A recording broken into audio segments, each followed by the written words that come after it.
going on, YouTube? It's been a little bit. I know I haven't made any videos in a while, and honestly, if I'm being 100% with you, it's mostly just because I haven't really been in a great headspace.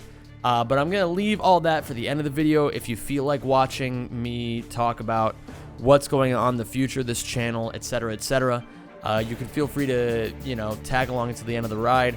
But for today, I wanted to give you all some very interesting content. The other week, I asked a question on here. First off, I wanted to tell you all that I did a subathon, which I ended up doing, and it was 93 hours long, and it literally would have lasted longer than that had I not said, guys, I can't do this anymore. I expected it to last maybe 24 hours in total. So thank you to everybody who made this subathon last 70 hours longer than I ever expected. And as a matter of fact, because of the subathon, I actually broke into the top 300 most subscribed to streamers on the entire website for Twitch, which is kind of insane. And obviously that's not the way that it's going to be for, forever, but it was nice to do it just once. It's a little unreal, and maybe someday we'll get up there naturally. The order of business today is that I asked for your best, most rage-inducing, or most boneheaded Ratchet and Clank opinions, and I would make a video reacting to them. So this is that video.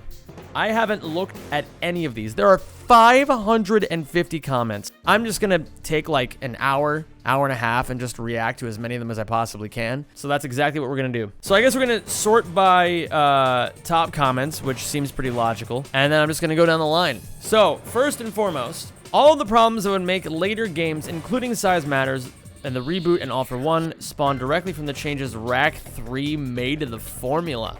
I'm curious what this even means. I think I kind of understand, because I think in general, a lot of people don't like how Rack 3 made the series a bit more linear. They kind of removed the, I almost call it the hide and seek function of Ratchet and Clank. Like, I feel like there was a hide and seek aspect of Ratchets 1 and 2 where you never really knew where the secrets were going to be. They were just kind of scattered all over the place, and it was really up to you to just kind of like explore and be creative and just like see what kind of little stuff was just lurking around. But I'm going to be real with you guys. I actually nearly agree with this, but I think this was apparent as early as Rack 2. I think in general, Rack 1 was the most creative when it came to hiding things. Now, granted, I'm not 100% sure this is even what this person is talking about, but I think in general, the games got more and more linear as they went on, at least in the OG quadrilogy. Ratchet 1, Going Commando, Up Your Arsenal, Deadlocked. I think it got more and more linear as it went on. So I don't necessarily think you can directly point at Rack 3 and say, this is your fault. But I can kind of see what they're saying. I think I can kind of see that. Next one here, they need to bring back the Giant Clank sections. Giant Clank is horribly underused. This one, I'm gonna be real with you guys. I don't agree. I think the Giant Clank sections were always cool in theory, but in practice, they were never that fun. Maybe if there were more comprehensive sections, like if you just took an entire planet of just Giant Clank crap, and you're just this like Mecha Godzilla just running around causing havoc for like 10 or 15 straight minutes, that would be awesome. That would be so sick. I would love that. But unfortunately, I feel like Ratchet 2 and 3, like the Giant Clank sections were just like people have nostalgia for them because it didn't stick around long enough to get boring. You had the Thug Leader fight on Dabo Orbit, you had the Mothership fight, and you had the Terror of Talos fight in Ouya. And it's like, it's enough to whet the whistle. But like, in general, the combat was pretty one-dimensional. It was a lot of just like jumping and punching and like firing missiles, and that was pretty much it. I mean, they'd have to be a little creative to make that pretty interesting. There's definitely room to make that into a full-scale planet. I mean, if they ever make another Ratchet and Clank game, obviously. I'm making this as of September 10th. And yesterday, Insomniac announced that they're currently producing Wolverine and Spider-Man 2, so we're probably not going to hear any Ratchet and Clank news for a very long time from them. But you know what? I'll keep my fingers crossed. I think they could pull it off. Ratchet is 100% a platypus. Calling him a rat is disingenuous. Just look at his flippers that he calls feet. These things could walk over me any day of the week. For some reason, this radiates a lot of horny energy, and I'm not really 100% comfortable with it, but I'm actually pretty curious. Hold on, let me look this up. Let me take a look at this. Hey, you know what? Those are some chonky flippers. I never really realized that. These feet are, Jesus. These are like bedpan feet. Yeah, I don't know. Wait, hold on. Okay, you know what? I can kind of see it. You know, kind of similar. I mean, look at the fins on this thing, the feet on this thing. Yeah, you know what? Maybe there is some platypus inspiration there. I mean, this message is still weirdly horny. I think you may want to talk to somebody about this, Kieran. But at the very least, I think you bring up a pretty decent point. Moving on. The meteor gun is cool, and if it wasn't a replacement for the lava gun, everyone would have liked it. For some reason, this is a hot opinion.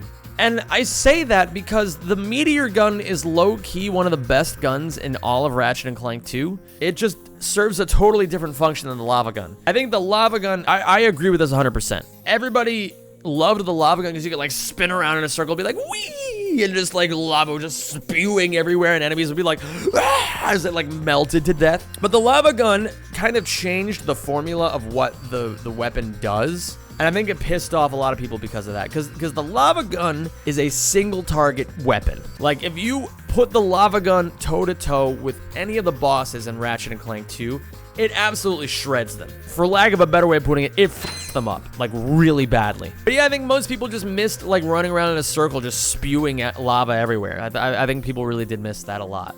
All right, we got Star Gobble here. No other game in the series has really matched Rack 1's vibe of grittiness. Every game past that has had Ratchet and Clank as these grand heroes that get specifically called to do things, and even the menus in the later games are a lot more sterile. Rack 1 had these weird CRT, probably the wrong term, but whatever, monitors for menu buttons that make weird sounds when you press them, like it's all a hot-wired creation of Ratchet himself, just like his first shop. It just felt like some nobody mechanic getting dragged into a galactic conflict. And while the later games going for a grander narrative is fitting and cool, I miss the first game's vibe of being a small wrench with a big machine to take down instead of Excalibur against a dragon. Final but biggest point, I miss the Gadgetron weapons guy. His quotes are classic and easily beat out any other vendor in this series. This one, I mean, at the very least, I can say for sure, I actually do agree with that one, 100%. I hate GrumbleNet. I'm just gonna say it. I hate GrumbleNet. I hate that every time I buy a weapon in like the later installments, it like forces me to watch some stupid tutorial on how the weapon works. Like I've played video games before. I can figure out how a weapon works. Like just literally just be like, hey, just go, I don't know, figure it out. I'll be like, okay, cool.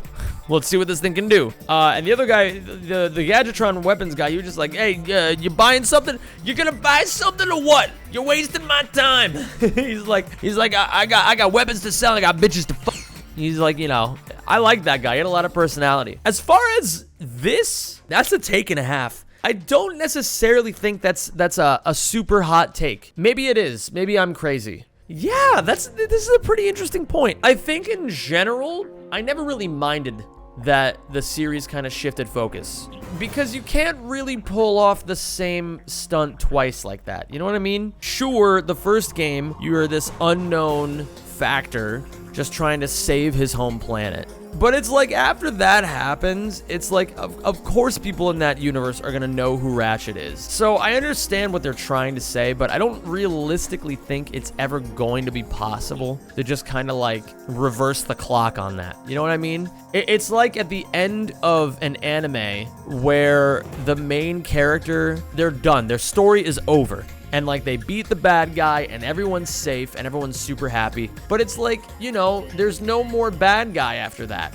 What are they supposed to do? Just keep on going for 1,400 other chapters of just nonsensical crap looking at you, One Piece? I don't actually know how many chapters are in One Piece. I just like ripping into One Piece. Eventually, at some point, you just kind of have to bite the bullet and be like, hey, you know, we can't really do this again. Let's just try to figure out something else. And you know, I think Insomniac has had their hits and misses. I think that they were onto something with A Crack in Time as far as like where they wanted the series to go. But then they kind of didn't really figure it all out and ended up kind of pooping the bed for 12 straight years. But that's a discussion for another time. Ratchet Deadlocked is the only game that got mega weapon upgrades correct. Upgrading a weapon to V99 and having that nice rainbow effect was truly the peak of maxing a weapon out. I think I actually agree with this. I don't think well, at least I partially agree with it. I don't think it was the only one that got it right. I think it was a pretty natural progression to go from gold weapons to V5 weapons to V8 weapons. Oh, no, they didn't do V5 in Rack 2. It was orange and then yellow and then blue. And then Ouya got you all the way to V8, which was kind of dope. I do actually agree that V99 was the most satisfying, especially because it didn't like linearly, it didn't like logarithmically scale for your XP, so you didn't feel like you were playing RuneScape or some I thought it was pretty satisfying as well, although I do think that in general, Deadlock got really boring in the end game. Like, not like the end game of like the last few planets of the game are here, there's a whole bunch of tension. I'm not saying that was boring, I'm saying leveling everything up was super boring. Because, I mean, I don't know about you all, I'm way too ADHD to play a game like 12 times to max out everything. All I did was just sit in End Zone, the one mission where like you just kill enemies over and over and over and over and over and over and over. I just sat there for like 45 minutes and just leveled everything up to 99, which I think most people did. And it didn't feel satisfying to do it. If I'm being 100% honest, it just felt like a chore. Like, oh, well, I guess I might as well level this up to 99, whatever. So I don't necessarily agree with this one, but I think that I like what you're trying to get at here, like the stimulation, the monkey brain, like of like the rainbow being like, oh my God, there's colors everywhere. And I think that's like half the reason why I like Rift Apart so much, is because like I feel like those colors are just everywhere, spewing whenever I fire a single weapon. But yeah, I get what you're trying to get at here, Tetsu. Edwin says, I hate how most of the weapons in Rift Apart don't get a special Mega Evolution upgrade or cooler visual effect when they're maxed out. They just do the same thing but more damage. The Glove of Doom especially disappointed me. And Rack 3, they could fly and shoot rockets. Now they're super lame. I got crucified in my weapon series tier list for putting the Glove of Doom in Rift Apart so low. People were like, you can spam 1 billion of them, and they do a lot of crazy shit. It's like, yeah, well, if you have an infinite supply of ammo, every weapon is OP. That's just how infinity works. But I think the point here is that, like, I do agree, as far as, like, the main thesis of just, like, these weapons not necessarily being the most stimulating after a certain point. I feel like all the punch of the weapons comes when you first fire them, and not what happens afterwards. The ricochet. When you fire the ricochet, it's like the coolest weapon ever. You have, like, a pinball that just bounces between enemies. That's super dope. But then, like, you know, you start upgrading and you're like, okay, like, I don't know, are there more? Are there, like, 8 things that shoot out? No, it's the one. Okay, I guess it's just the one. It does more damage and lasts a little longer. Okay, but what about the Negatron Collider? Okay, so you fire it out, and there's like a double rainbow that shoots out, and it's like, but like, okay, so probably when I upgrade this thing, it's gonna be like a mega laser cannon that just like rips through. Okay, well, it's not really doing that. It's just kind of doing more damage.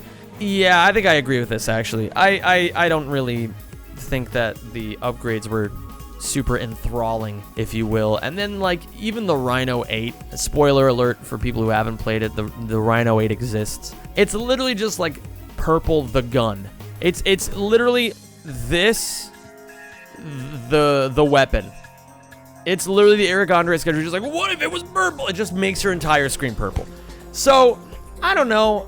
I think, long story short, the weapons are cool, and I like them, but I kind of wish that they kind of kept that theme going of, like, when you upgrade the weapon, it does something radically different.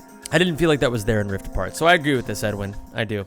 Ship combat missions are the best parts of Rack 2. No other game even bothers to care that Ratchet is a damn good pilot. Jesus, that is a hot opinion. That is a hot one.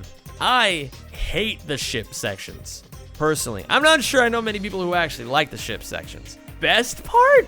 I mean, okay, sure, they were a little experimental, and sure, you know, they tried it, they didn't necessarily like it, they scrapped it in 3, etc., etc. Really? The best part of Rack 2? You played through all that game, and you said, this is the best, the part where you, like, fly in a sphere and just shoot things for, like, a minute? Bruh. Insomniac should cater more toward the older audience and go back to making less childish Rack games, like they used to be. Besides, many of us became fans during the PS2 era and are now adults, which expect differently from the series. I've seen a lot of opinions about this. I've talked about this sort of thing with a lot of people as well. Realistically, I kind of agree. I kind of miss the, I don't want to say edgy humor. I feel like the word edgy, I absolutely hate when people call Ratchet and Clank edgy. It was never edgy. It was just like, you know, they had some zingers. They had some like adult humor in there. Adult humor is not inherently edgy. Edgy humor is like when 14-year-olds on 4chan say the N-word because they think it's funny. You know, like that's edgy in my eyes. I don't know if I ever thought the series was particularly edgy, but I certainly do think that a lot of the humor, it was like preteen on the surface, but then always had like a little bit more depth to it. And I think, and I understand what you mean. I kind of miss that humor as well. I don't know if Insomniac is ever going to go back to that. It seems like they're really trying to take a directional shift in the kind of content that they make. While some fans may not be super satisfied with that, at the same time, this is the same studio that's been putting out like literally banger game after banger game for the past like 5 years. So I trust Insomniac, but I also definitely feel like Rift Apart was like, I look back on it now after being out of it for like, you know, it was released a few months ago now at this point, nearly 3 months ago. It seems like there's something missing. You know, it really does feel like there's something kind of, I want a little bit more out of it. And maybe the humor is a part of it. Maybe it's the lack of just like, it doesn't feel like there are any real problems in that game. If you haven't played it yet, I'm sorry, but like it kind of doesn't feel like there's any real problems. Problem A gets presented and it's solved next planet. And like there's never really any like tension or like major boss battles. It's always just like, oh, hey, we got to do this thing. Oh, look, it happens to be here. Let's go there. Okay, we got the thing. Cool. But now it doesn't work. So let's go over here. And, oh yeah, cool. That's all squared away. And, okay, so now what do? We got to take this to this thing. Okay, cool. We did that. And like, I get it. That's how most narratives work where, you know, one thing is supposed to fuel another. But it kind of felt like they didn't really indulge in the pleasantries very much. They didn't really indulge in the wacky world building humor or anything like that we were used to from Ratchet and Clank. So I kind of understand what you're getting at here, Dafra, and I think I kind of agree. But at the same time, I don't know. I just want to see another Ratchet game that comes out by the time people actually own PS5s. That's mostly where I'm at. Okay, I'm gonna read through some of this. I'm just gonna stop when I feel like we've reached some sort of point here. Now, don't get me wrong, the 2016 reboot was total shite compared to the original game's plot and writing, but I actually had fun playing the 2016 reboot. I found Rift Apart's story pretty much just as offensively bland as 2016's, so maybe meeting Kit and her backstory, but again, my agreement with Rift Apart is how linear its levels are to facilitate the cinematic set pieces. Total lack of branching paths or returning to a level with a new gadget to unlock a new part of the level or achieve a collectible. Such as total lack of engaging collectible finding through the platforming and mild puzzle solving in the environment. In Rift Apart, it just seemed like there was a rare titanium on the linear side of the path or just slightly tucked away in a corner. They totally bastardized gold bullets by just making them rewards with a small little point. Okay, I am not going to go through this whole thing because I kind of get where this is going. I think this is the general gripe that a lot of people have with Rift Apart, which is that there just isn't a whole lot of extra stuff. And I get where you're coming from. I do. I kind of missed the collectibles. I kind of missed, well, there were plenty of collectibles. They had like the Kreger Bears and they had like the other stuff. Really great list of collectibles, Zem. But yeah, I think a lot of people missed like going out of your way to find them. I don't think it's a bad thing that Insomniac tried something new. I'm gonna be real with you guys. I don't think it's a bad thing. You know, some of it worked, some of it didn't. And I think in general, I'm willing to give them some benefit of the doubt because the hardware limitations of the PS5, I mean, obviously, it's one of the first games that's come out on PS5. They didn't really know exactly what was going to be possible, what was going to be capable. So we'll see what happens in the next installment. I'm willing to give them a little bit of credibility and just say, hey, you know, they know what they're doing for other games. They tried something new for Ratchet and Clank. They'll probably learn from it and then maybe move on. And in the next installment, if there is a next installment, ideally put in some more stuff that maybe the longtime fans of the series are really, really looking for, like more side quests, more hidden, tucked away stuff, more interactivity with the actual world itself. So, I don't know. I get where you're coming at, but I think saying that Rift Apart is worse than all of these games is maybe a bit reactionary. Maybe just a bit. Now, obviously, I didn't read through all this because I just don't feel like it. Because I'm a man who knows one thing and one thing only, going fast. And this, my friend, is not fast. But yeah, I'll check the rest of that out later when I'm actually done with the video. But for now, I wanted to end by telling you all a little something that I recently announced on my Discord, and I talked about it a little bit on my stream yesterday. So I'm gonna be real with you guys. This is a very, very real subject. I feel like I have been coasting as a content creator. I feel like I haven't been doing all the things that I should be doing. I feel like I haven't been branching out. I feel like I haven't been pushing myself as hard as I want to be pushing myself. I've been too scared, rather, to branch away from Ratchet and Clank for fear of failure. And while my channel has been very successful, you know, my metrics have only gotten better year after year. I've only gotten more successful financially as a content creator. And it's been amazing to be on this journey with all of you, but I'm going to be 100% real with you. I operate best under pressure.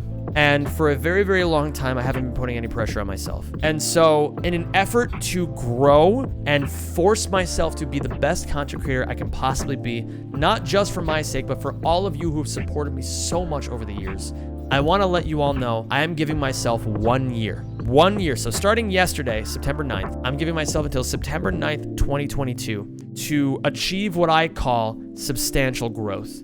Now, obviously, you can't really put like a number on substantial growth. Like I can't just sit here and say, I want to hit 1 million subs on YouTube by this time next year, because that's not realistic. And that's also really luck based. Like it could happen. It probably won't, but it could. You know, like there's always a possibility, but like I want to live in the realm of reality. So I'm giving myself 1 year to achieve what I call substantial growth.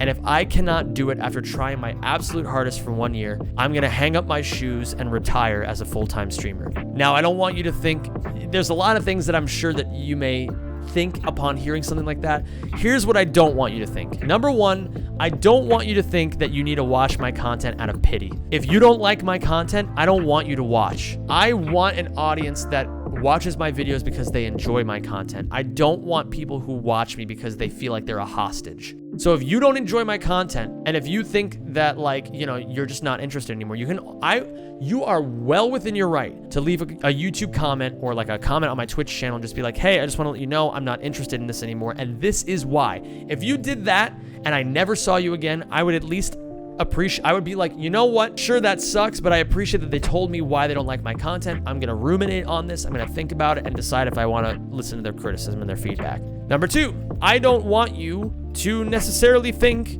that this is me like giving up on my dreams. If anything, this is me trying to do the exact opposite. I'm 29 years old, you know? I have been busting my ass as a content creator for 7 years. And sure, I've seen growth year after year, but not the kind of growth that I want. I have seen content creators pop up and become more successful than me in a quarter of the time that I've been streaming. It's because they've been unafraid and they've tried crazy shit. And so I want to try crazy shit too. I think I have what it takes to do this. I just hope that while I try this, I can entertain all of you and that you'll all be along for the ride. So if you see some content you're not normally used to seeing on this channel, don't be alarmed. It's all a part of the plan. And then finally, I don't want you guys to think that like, the last thing I want is people being like, well, what are you going to do when you retire?